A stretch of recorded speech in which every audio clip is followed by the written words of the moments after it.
أعوذ بالله من الشيطان الرجيم. بسم الله الرحمن الرحيم. والسارق والسارقة فاقطعوا أيديهما جزاء بما كسبا نكلا من الله والله عزيز حكيم. Sadaqallahul azim. Sadaqallahul azim. Terima kasih banyak Ustadz Bahrudin yang tadi sudah membacakan ayat suci Al-Quran surah Al-Ma'idah ayat 38. Dan langsung saja kita simak kajiannya bersama dengan guru kita Al-Mukarram Ustadz Zaki Mirza. Fadhal Ustadz. Bismillahirrahmanirrahim. Assalamualaikum warahmatullahi wabarakatuh. Waalaikumsalam warahmatullahi wabarakatuh. Alhamdulillahi wa kafa. Assalatu wassalamu ala sayyidina Muhammadinil Mustafa wa ala alihi wa ashabihi ahli sidqi wal wafa. Rabbana ma khalaqta hadza batila subhanaka faqina adzabannar. Pemirsa Cahaya Hati Anyus yang dimuliakan oleh Allah Subhanahu wa taala, ibu-ibu yang berbahagia dengan warna kerudung yang warna-warni, mudah-mudahan ini menunjukkan hati yang selalu berbunga-bunga. Amin. Jauh dari irin dan dengki. Amin. Selalu dalam cintanya Allah Subhanahu wa ta'ala. Mudah-mudahan semua seragamnya udah pada lunas. Amin. Doa itu. Ya. Baik, tadi sudah kita dengarkan lantunan ayat suci yang begitu indah di dalam Al-Quran surat yang kelima, surat Al-Ma'idah, ayatnya ayat ke-38. Ayat ini berbicara tentang hamba-hamba Allah, umat Rasulullah yang mengambil, mencuri, merampok yang bukan miliknya. Bagaimana bunyi ayatnya? Tadi sudah kita dengarkan. A'udzubillahi minasyaitonirrajim. Wassariqu wassariqatu. As-sariq itu muzakkar, pencuri laki-laki. As-sariqatu itu muannats, perempuan. Jadi dalam konteks ayat ini Allah menyasar pada hamba-hambanya baik laki atau perempuan. Tidak ada perbedaan. Ada yang nanya, Ustadz sekarang yang nyolong, yang nyuri manusia setengah mateng Ustadz. Maksudnya apa itu? Laki bukan, perempuan gak jadi-jadi. Iya. Nyolong, kosmetik lagi. La ilaha illallah, kita kan serba salah sama yang begini ya. Bener. Dipanggil abang pakai rok mini. Dipanggil mbak betisnya gede. Namanya Anggun, KTP-nya Mahmudin. Itu bagaimana? Sama udah, pokoknya Islam udah gak mengenal setengah mateng. As-sariqu was-sariqatu, gak ada perbedaan. Laki mau perempuan, faqta'u aydiyahuma, potong kedua tangannya. Ini kalau kita kembali kepada hukum Islam. Tapi ingat, Indonesia ini adalah di bawah payung Pancasila, Undang-Undang Dasar tahun 45. Dan subhanallah memang ada beberapa hukum yang merujuk pada syariat Islam tapi tidak diterapkan secara permanen. Artinya apa? Apapun hukumannya termasuk yang diterapkan di Indonesia tujuannya satu, shock terapi, efek jera supaya yang mencuri itu sadar tidak mengulanginya lagi. Itu tujuannya. supaya ada resiko, konsekuensi sehingga seseorang yang mencuri hak orang lain ketika dihukum, dipenjara, keluar dari penjara, dia mikir lagi supaya jera tidak mencuri hak orang lain. Satu hari di zaman baginda Rasulullah Sallallahu Alaihi ada seorang sahabat yang datang kepada Rasul. Ya Rasulullah, ada putri seorang raja di pasar ketahuan nyolong. Putri berarti perempuan. Kalau laki putra. Kalau setengah mateng putra putri. Ini Ustadz bagaimana sih? Gimana sih? Nah itu dia. Seorang putri raja mencuri. Ya Rasul, bisa nggak Rasul? Kan saya sahabat engkau ya Rasul. Ini anak raja ini bisa nggak usah dipotong tangannya dah. Kita cincailah, sama-sama tahu lah. Rasulullah berubah warna wajahnya sedikit marah. Marahnya Rasul bukan karena emosi, tapi karena tegas.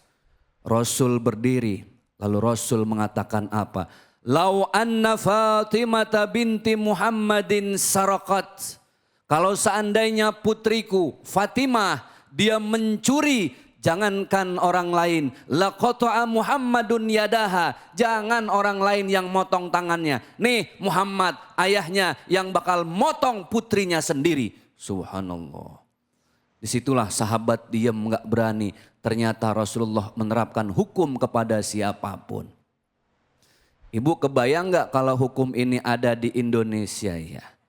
Ya Allah, berapa banyak orang yang tangannya sebelah doang di sini ya. Betul nggak? Tapi kita beruntung hidup di Indonesia. Tapi ya itulah Ibu, Masya Allah. Kadang hukum di Indonesia itu tajam ke bawah, tumpul ke atas. Kalau yang nyolong ayam habis di penjara. Yang nyolong uang rakyat adem-adem aja. Betul nggak? Sepakat nggak? Aturan kayak anak muda sekarang dong, mundur wir. Saingan lo bukan yang nyuri rambutan. Nih saingan lo gua yang nyuri hati perawan. Ya salah. Aduh ya Allah, mama pahamat nih romannya nonton TikTok semua ini. Jadi itulah fungsi hukum supaya ada efek jera. Intinya itu Bu. Kenapa? Di penjara itu kan sebenarnya juga memotong tangan. Tangan ini kan fungsinya bekerja. Betul nggak Bu? Betul. Dengan memotong tangan dia nggak bisa bekerja. Dengan maling di penjara dia nggak bisa ngapa-ngapain. Sebenarnya kan begitu. Keluar dari penjara harusnya taubatan nasuha. Maaf, ada hijrah, ada taubat. Orang hijrah belum tentu bertobat. Tapi orang yang bertobat udah pasti berhijrah. Jangan heran ya, banyak teman-teman public figure. Oh adalah pokoknya ya cakep-cakep udah pakai cadar, copot. Betul nggak? Cakep-cakep udah berhijab, lepas. Cakep-cakep udah rajin ke masjid, balik lagi. Jadi bikin dosa lagi. Jadi yang namanya hijrah itu bukan sekedar tujuan. Tujuan paling akhir itu tabayatubu taubatan nasuha. Taubat yang gak mau ngulangin lagi. Baik, supaya mempermudah kajian tentang mencuri. Di zaman Rasulullah lagi nih cerita. Ada sahabat miara ayam, atu. Dipiara bener-bener sama dia. Dimandiin, disampoin. Ayam Ustaz? Disampoin. Ya Allah, ayam apaan tuh? Ya ayam di zaman Rasul. Oh iya. Ini orang benar-benar dia siapin buat Idul Fitri, buat Lebaran. Buat bikin opor kali ya. Ya. Malam takbiran dicolong orang. Lah stres. Ngamuk-ngamuk keliling kampung. Woi siapa yang nyolong gua? Gue sumpahin bisulan gak ngaso-ngaso.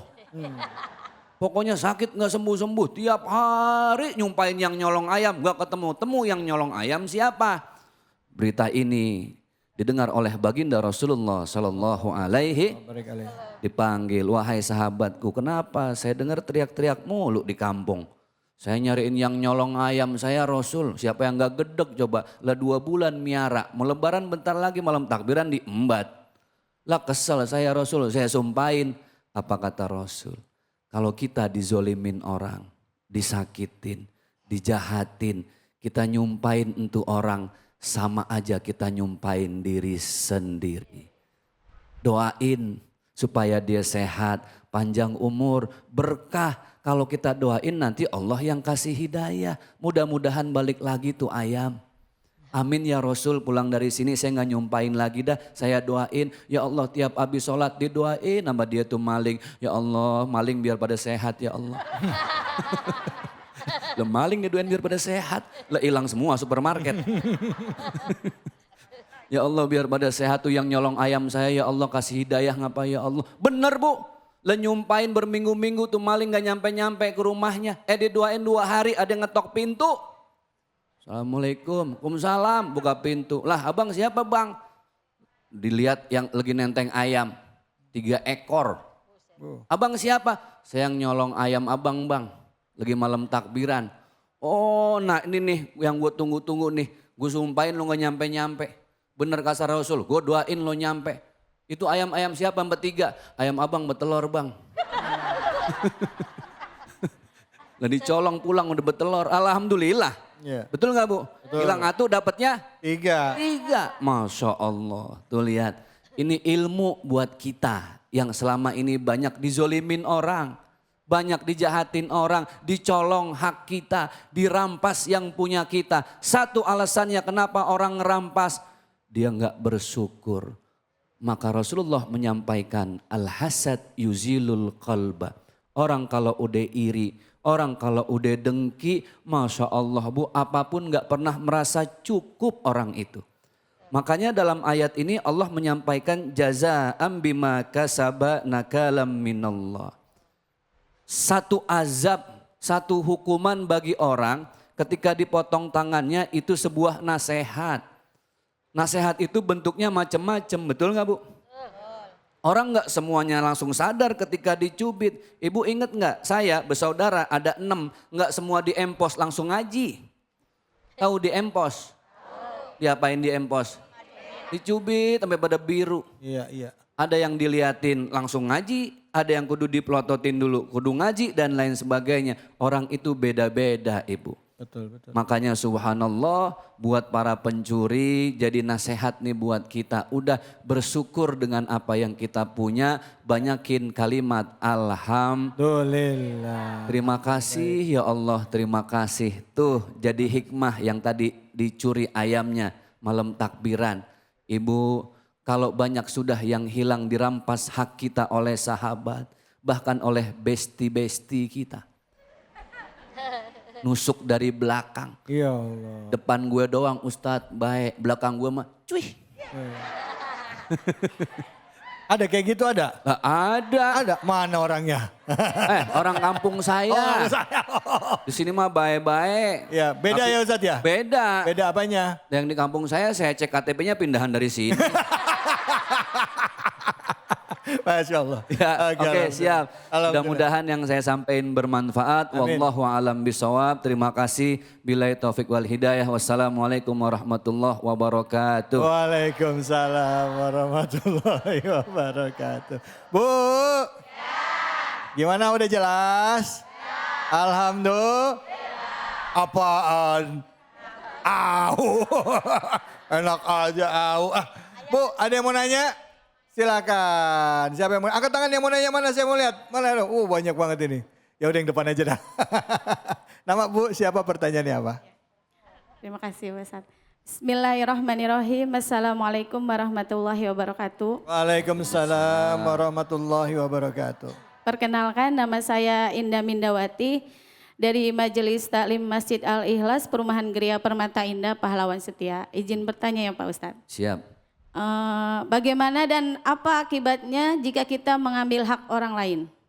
Baik. Ya, mohon jawabannya Pak Ustadz. Terima kasih. Assalamualaikum warahmatullahi wabarakatuh. Waalaikumsalam. Akibat dan dampaknya Ustadz kalau ngambil hak orang lain. Ada CCTV nggak di sini nih masjid? Ya, tuh ada, ya? tuh di ujung tuh ada Oke. satu. CCTV manusia, ini ada matinya nih. Tuh kayaknya kabelnya putus tuh ya. Tuh mati tuh nggak kelihatan di monitornya. CCTV manusia ada matinya. Tapi CCTV Allah, udah Allah tancepin di tubuh kita di bulan keempat saat kita ada di janin ibu. Bulan keempat ketika ruh ditiupkan. Apa CCTV Allah yang nggak pernah ada matinya? Jantung yang berdetak. Mata yang berkedip, yakinlah setiap kedipan mata kita itu Allah sedang merekam dengan memori yang unlimited. Setiap tangan yang menggenggam Allah sedang mencatat. Setiap lisan yang mengeluarkan kata-kata Allah juga sedang mengawasi. Itulah kenapa ada ayat yang berbunyi famay ya'mal mithqala dzarratin khairan yarah wa may ya'mal mithqala dzarratin syarran yarah. Orang nggak bisa ngelihat, tapi jantung yang berdetak tanda Allah mengawasi. Jadi yakinlah ibu, sekecil apapun ibu melakukan maksiat, dosa, ada Allah yang maha melihat. Melalui tentara-tentaranya, apa? Ya jantung kita, mata kita. Itulah kenapa kita disuruh bertakwa dan sebaik-baiknya orang yang di mata Allah itu adalah orang yang bertakwa. Betul nggak Bu? Inna akramakum indallahi atqakum. Yang terbaik di antara kamu adalah yang bertakwa. Mungkin suami ibu nggak bisa ngelihat. Contoh nih supaya kita gampang kesehariannya kayak bagaimana Ustadz. Ini suami pulang kerja ya. Masuk kamar mandi, nah celana ditaruh dah tuh, digantungin di belakang pintu kamar. Ibu kan benain niatnya mau masukin ke tempat baju kotor. Dompetnya belum diambil. Lah ibu buka ada duit 120.000. Dalam hati ibu, gue embat 20.000 juga laki gue agak tahu. Betul. Betul kan? Nah, padahal suaminya saat itu lagi ngetes. Kenapa? Karena udah 2 bulan di kamar ada tuyul betina. Lah duit raib mulu sampai yang gocengan hilang. Ibu saat ngambil duit lakinya ngelihat kagak? Agak. Tapi Allah ngelihat nggak? Iya. Lewat apa tadi? Jantung. Mata yang berkedip. Ibu nih di Jalan Sudirman, sekarang kalau ibu nggak pakai sabuk pengaman tuh bang, kecepret. Betul nggak? Betul. Tiba-tiba kayak ada yang moto, cepret lah. Siapa yang moto kita ya? Iya. Nggak taunya alat, tuh dia ngedip tuh bu. Lah itu diambil teknologinya dari mana? Dari mata kita. Kenapa Allah bikin mata kita berkedip? Karena ada daya rekam Allah yang tidak terbatas ibu. Masya Allah. Jadi udah dah kita mau dizolimin, kita mau disakitin, udah doain aja dah. Kalaupun kita ngelaporin ke polisi itu namanya usaha. Kudu hak itu harus dijaga. Diambil kalau bisa kita pertahankan. Tapi kalau udah kejadian ya mau diapain Pak Ustadz? Kita doain aja dah. Kenapa? Maliki yaumiddin. Ada raja di hari pembalasan nanti. Siapa? Allah. Boleh hakim kabur dari persidangan di dunia. Boleh jaksa disuap oleh siapapun. Tapi Allah tidak akan pernah bisa kita suap. Allah maha adil dengan segalanya. Baik, alhamdulillah terima kasih banyak Ustadz. Alhamdulillah. Siap. Ibu udah jelas ya Bu ya. Udah terjawab. Ada Allah yang selalu ngawasin kita. Lewat mata jantung kita. Malaikat pun deket nyatet semua amal soleh Betul, kita ya. betul. Gitu ya. Jadi yakin ya kita diawasi dia jaga supaya ngerem. Baik, habis ini kita akan belajar ngaji sama Ustadz Bobby Haribowo. Tapi nanti ya di segmen akhir kita mau ngafal Quran. Mau nggak Bu? Mau, tapi sabar ya sabar. Habis ini kita belajar ngaji dulu sama guru-guru kita yang ada di sini. Tetap di sini di Cahaya Hati Indonesia.